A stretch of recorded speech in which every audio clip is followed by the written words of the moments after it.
കൊലപാതക കേസിൽ കന്നഡ നടൻ ദർശൻ അറസ്റ്റിൽ. രേണുക സ്വാമി എന്നയാളെ കൊലപ്പെടുത്തിയ കേസിലാണ് കന്നഡ സൂപ്പർ സ്റ്റാറായ ദർശനെ ബംഗളൂരു പോലീസ് അറസ്റ്റ് ചെയ്തത്.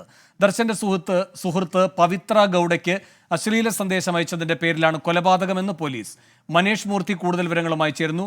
മനേഷ്, എന്താണ് ഈ ദർശൻ അറസ്റ്റിലാകാനുള്ള സാഹചര്യം? എന്തൊക്കെയാണ് ഈ കേസിന്റെ വിശദാംശങ്ങൾ?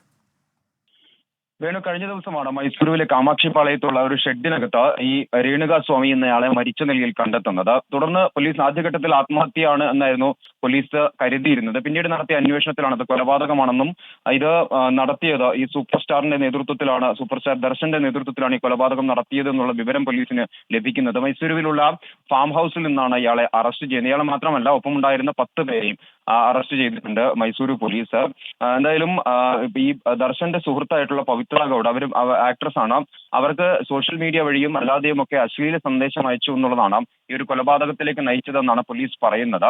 നേരിട്ടല്ല കൊലപാതകത്തിൽ പങ്കെടുത്തത് എന്നുള്ള ആസൂത്രണമാണ് ദർശൻ നടത്തിയിട്ടുള്ളത് എന്നുമാണ് നമുക്ക് ലഭിക്കുന്ന വിവരങ്ങൾ. ഒരു കൊട്ടേഷൻ കൊട്ടേഷൻ സംഘത്തെ ഏൽപ്പിക്കുകയായിരുന്നു എന്നുള്ളതാണ് പോലീസ് പ്രാഥമികമായി പറയുന്നത്. എന്തായാലും ഇപ്പോൾ ദർശനെയും അതുപോലെ തന്നെ ഇയാൾക്കൊപ്പം ഉണ്ടായിരുന്ന 10 പേരെയും മൈസൂരു പോലീസ് അറസ്റ്റ് ചെയ്തിട്ടുണ്ട്. ശരി, മനേഷ് മൂർത്തിയാണ് ചെന്നൈയിൽ നിന്നും വിവരങ്ങൾ നൽകിയത്.